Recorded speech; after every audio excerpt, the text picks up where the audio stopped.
Hello, today I'll be going over the Essential One workshop. So, one of the first things that we need to do is log on to Blackboard.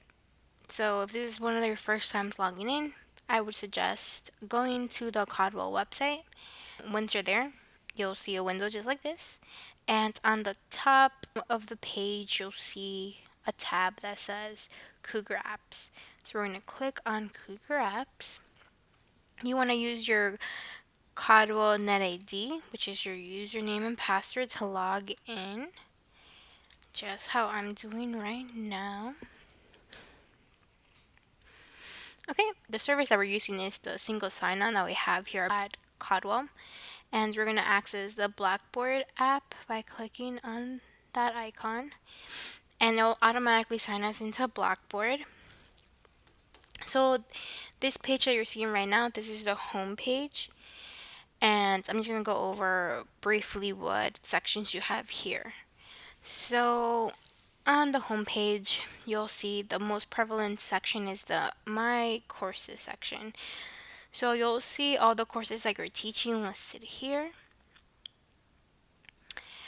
And they should be, they should be ready for you to click on. You could definitely organize this by clicking on this little gear icon. And you could group them by term, and by term, that means by semester. So like the fall, the spring, and so on. And then you click submit, and it'll rearrange your courses so that's separated by when it was available or is available. This next top section is the my announcements. So any announcements that you've ever made in any of your courses that you're teaching, if they're very recent announcements, they'll appear here for you to see, and also your students have the same homepage as you do, so they'll also see their announcements that you've made in your courses, displaying in this section here. Also, you might see announcements that the university makes, like if there's a snow day and they send a mass campus spread announcement, you might see it listed there too. The second page is the tool section.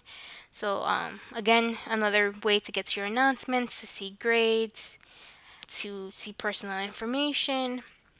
But something that's very important in this section is the Need Help with Blackboard link. And right here, if you click on this link, I'll do that real quick for you. It's going to take us to a new website.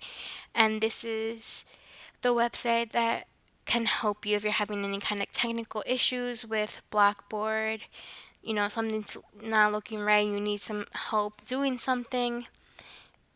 You'll definitely be able to either chat. You could live chat, or you could call them. You could create a case with them, or find some kind of articles. And they're available 24/7 for technical support. If you are having login issues, like you can't remember your password, or you get locked out, then I would definitely suggest you contacting the IT department here at Caldwell University, and they'll be able to get you back into your Blackboard account by resetting your password. And then this bottom section right here, this is just information about the app that is available for students. Unfortunately, we don't have one that's equivalent for instructors yet. If you do download the app, you wouldn't be able to make any edits to your courses. Okay, so besides this section, I want to show you the global navigation, which will be right here. It's where your name will appear. So when we click on that, right here, this white section is going to show you all the courses that you've recently visited. So this is everything that I've recently clicked on and have gone to. And then this is just, again, if you click on that, that's just, it provides an overview of the course activities that have been done. Currently, I have nothing there. This next one is posts. So this displays the most recent posts that have been done in a course. For me, a lot of these will be empty. But for you, if your students have made any posts, as you can see here, to discussion boards or journals or blogs, you could see what they've posted here. And then the second one are any updates that have occurred. You can see here there's an update about needing help, but if you click on each You could see each course by name, and if there's been any announcements, which mines don't have any, you'll be able to see them there. The retention center is a very useful tool, and it helps you discover which students in your course are at risk. So definitely you'll get to see, depending on the class that you select on, I'll give you an overview of what needs to be assessed for each student or for each class. And you could click on see more details, and it'll go into more specifics for you. And then before we leave the section, this is the calendar. So if you do have any assignments with due dates, you and as well as your students will be able to access the calendar, and you would see it marked here. You'll see like a little, depending on the color that's been assigned for your course, there'll be a little like purple or green bar, and it says assignment 1, and it'd be like on the day that it's due, so that people can keep track of their assignments or tests.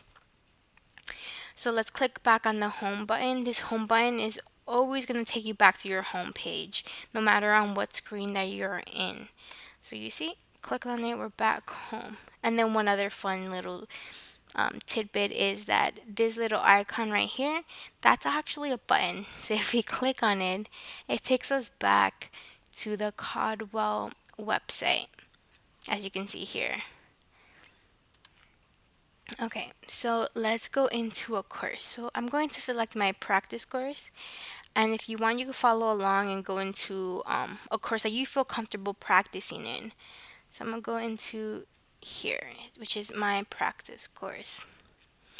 So before we get started with the different features that you could see here, one thing that I do want to emphasize is that I want you to make sure that this section where it says edit mode is, make sure that this says on.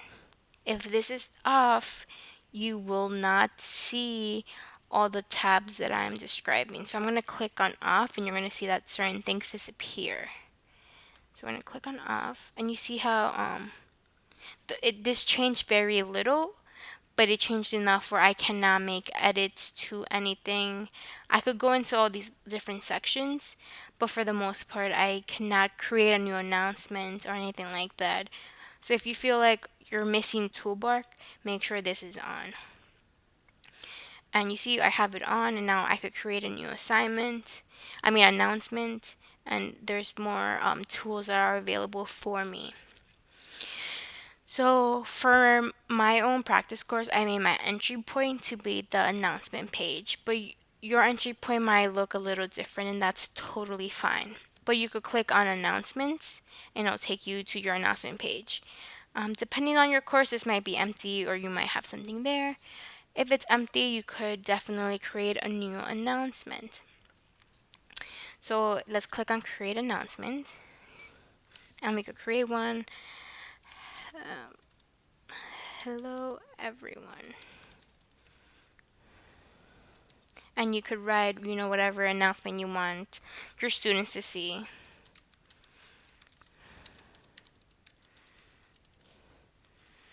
Okay. You do not need to put any date restrictions after you put your kind of message that you're writing. I would say just leave it at no date restricted. If this is an important announcement that you want your students to know about immediately, there's this cool feature that says email announcements. If you select this, the second that you click submit, your students will get an email that tells them exactly what this announcement says. Another fun little thing is if you're ever trying to reference a section like in your course, let's say it's like, don't forget to take the test that's due by Friday. If you want to add a way for your students to look at the announcements and then just click on a link to that specific assignment, like this test that I'm referring to, under this course link section, you could click on browse, and you're going to see this is kind of like a copy of your menu panel. If I can make it bigger. Okay. and it'll open everything down for sections. So I have a unit 1 folder and I have a test 1, and that's the test I want to refer to. So when I click, I'm gonna just unselect that for now and click submit. It says, "Hello everyone. Don't forget to take the test that's due by Friday." And I've linked it right here. So when I click on it or a student clicks on it, it's gonna directly take them to start that test, as you could see here. And I feel like that's a very good feature. Sometimes students will forget where to find certain things, and that's something that will be very helpful for them. Okay, so let's move on to look at different things that are here available for you. I want to just go over this section right here on the left hand side. This is what we call our menu panel, and this is what you and your students are going to use to navigate throughout the course. So in the menu panel, there's different kinds of things that you can do. Definitely, this plus sign lets you add more links. As you can see, I have a couple of links here. There's a lot of links here that I have available. I would suggest keeping the menu panel as small as possible. That way, when the students click into content, they'll be able to see everything in that section as opposed to having to click on different parts that is available in the menu panel. So when we click on a content area, I'm going to say that the content area is an area where you could start adding course materials. That would be assignments or folders, files, web links. That's a good area to create all of those things. And let's create one real quick. So this is, I'm going to name it new content area. And if you want your students to see this content area right away, I would suggest you clicking on the make it available to users. Otherwise, if we do not click on it and we click submit, you see it appears at the very bottom of your menu panel. And it has this little extra box with this line. And as you can see when you hover over it, it says this link is hidden from students. So you can definitely, in your edit mode, make all the changes you want inside that content area, which right now is empty because we just created it. And you could definitely work in this section, but your students don't have access to it yet until you make it available. And the way to make it available is that you see this gray circle with a downward arrow. That is a drop down menu, and you could click on show link. So now that little slash and extra box disappeared, and now this is available to students for them to access and see. Another thing that we could create here, it's very useful, is a tool link. Sometimes if you want to create more sections like I have here, you could definitely click on a tool link, click on add a tool link, and these are the types of tool links that are accessible to add. So let's say you do not have your discussion board section displayed on your menu panel, you could definitely add it. You could click on discussion board. Just to stay practical, I would say name it exactly what type it is. So there's a discussion board, I could just label it discussion. And again, I would make it available to students, and then that would take them to the discussion board here. But I just want to show you that there's a lot of different things that you're able to add. You could look through all of these and see what would be more useful for you. But I believe that the discussion board is not a link that is usually presented at first. So that's something, if you're going to use a discussion board, I would definitely add to the menu link. Okay, so another important feature besides the content area and a tool link is a web link. And you could add a URL that your students will be frequently, most often. Would that be like a reference center from the library, or how-to guide on how to write a paper? You could definitely add that to your menu panel if your students will be accessing it quite frequently. So we would go click on that plus sign that's on the top left corner, and then click on web link. You want to give it a meaningful name. So for practice right now, I'm just gonna add the Caldwell website, and I've already copied the URL.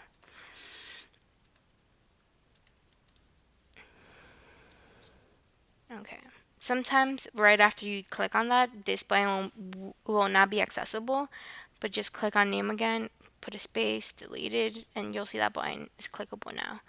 You want to make sure you always select the make available to users and click submit.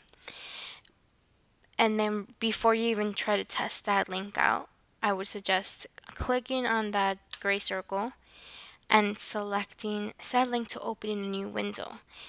This is going to make it so that your link works without any problems. So now when I click on this, that should have worked. If this happens, it's because it's set to open within Blackboard, and that is something that we do not want. So if you click on that home button, it takes you back here. Okay, you see when it clicked on it, it should open a new window like this. And that way it's easier for your students to access the website in the format that it should be in. Okay, and if we go back up here, I just want to show you one other thing, which is a course link. And a course link is a direct link to a material that may be found somewhere else in your course, like a folder or a file found inside one of your units. So we're going to click on course link. And again, this is something that, let's say you have a specific folder that has examples of a final paper that your students have to write. Instead of having them try to find it in the different folders that you may have available, you could give them an easier access to it. So you could click on browse, and again, this is going to open a new window for you. I'm just going to make it a little bigger and to see the name of everything. I'm going to click on assignments, and it already has the name there set for you. You want to make it available to users, submit. So now when your students click on this, it takes them directly to that assignment section. And right here I just have a couple of test videos that I was playing around with. So as you can see, every time I make something new, it just gets created here at the bottom. But if you do not want it to be there, you could definitely move it around. And if you hover over to the left, you'll see your cursor changes. And I could definitely like drag that up and put this somewhere where it'll be better organized. And if you have, you made some mistake, you could definitely click on delete and delete the item. I had a bunch of Caldwell websites that I've created previously, so I'm just going to delete those. And it might be a little tedious, but it gets rid of a couple of things here because, like I said again, you do not want your menu panel to be so long that it'll just distract your students from like what areas they actually need to get into. The shorter your menu panel, the better, is what I've noticed. And if you ever want to hide a section, let's say, where did I put it? The new content area. This is a section that I'm going to be developing while the course is live, let's say. I could always click on the downward arrow and then hide this link. And now you see this little extra button right here means that it's hidden for my students. And if you ever want to get these little like line dividers, you could definitely do that by clicking on divider. At the bottom you see I have an extra line, and I could definitely just move this around to section things off. If I want to give a certain part of my menu panel a header, like let's label it coursework, I've created that, and now I have this header, and I could move it and put it in a section, let's say right here. So this I know is the coursework section. Your students will be able to identify why it's divided into different sections. And that's just, if you want to organize your menu panel, you could definitely do that. And now what I want to show you is that, so I just want to show you that once you've done all of that, if you ever want to test out exactly how your students are seeing things, there's this cool feature that we have, and it's the student preview, and you'll find it at the top of the page. It looks like an eyeball to me. So you're going to click on that, and we're entering the student preview. And it's going to have this orange banner here, and it's going to tell you that you're in the student preview mode, so that if you see that there are certain things missing here, as you can see, this menu panel was much longer, and there was, each section, each divider, there was items in between them, and as you can see here, there's an empty space for things that your students are not seeing. It's definitely like if your students are saying, I can't see an assignment, it disappeared on my end, you could definitely, see if they're lying or not by going into the student preview section and, just clicking on the area and seeing, like, hey, did that really disappear for them or anything like that. If you want to test it out, if you ever want to test out how how something might download or might appear, the student preview is the way to go. So I'm going to exit. Okay, so when you exit, you could read through this, definitely. I'm just going to give you a very quick read this to you. Delete the preview user and all data is recommended. Definitely, I would say always keep this on. Otherwise, if let's say you tested out how to submit an assignment for some particular reason, you've submitted something, your student preview mode creates a user in your grade center. And if you want to make sure that whatever attempts to a test or a quiz or an assignment that you've made does not get saved into your grade center, you want to click on delete. If you for some reason want to keep whatever submissions you've made, you'll select on keep the preview user and all data. And this explains as to what that does. But I would say just keep it to as the recommended option. You're going to click continue. It's going to refresh the page for you. You see that disappears, that orange banner that was once there. And as you can see right now, my practice course is very, very generic. So it's all white. There's no customization to it at all. But if you do want to customize your page, make it a little bit more colorful, pick a theme, you want to go into the control panel, which is right here at the bottom of your menu panel. And we are going to go under, let me see, customization. And we're going to click on teaching styles. So this section that says select course structure, I would say keep as is. Otherwise, you could go through these and they'll tell you what it'll add to your menu panel.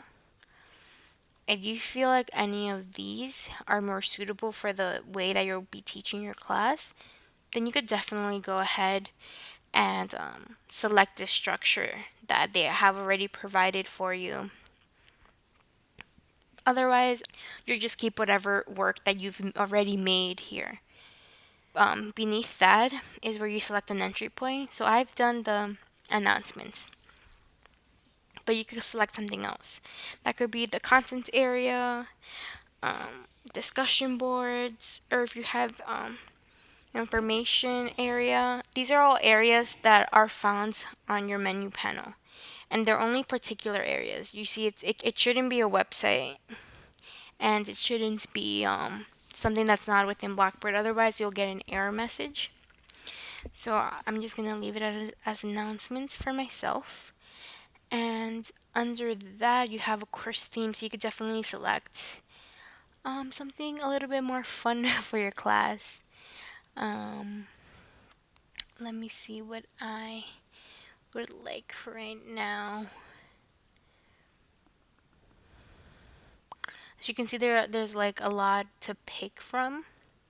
I'm gonna click this confetti for now, and as you can see, it changes like the color of stuff. But if you do not want to click, sorry,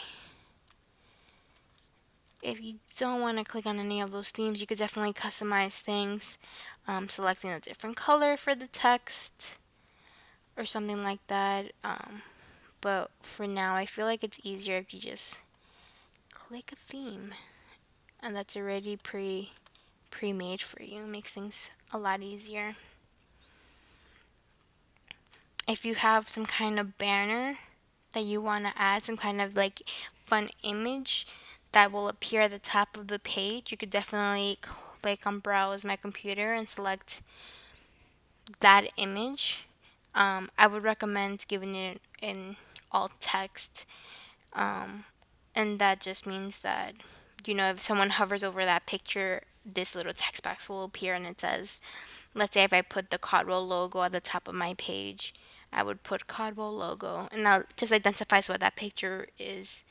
I'm gonna click submit to save my changes, and as you can see, my font has changed color. Let's go to a different area that's maybe shorter. As you can see, like over here, the background has little confettis all over it, and it just looks nicer in my opinion. But that basically covers everything that the Essential 1 workshop offers. It's just a very quick overview of how to use and navigate Blackboard. Okay, I hope you guys enjoy this workshop. The next workshop will definitely go over how to create content in your course, and you could click on that video if you would want to watch it.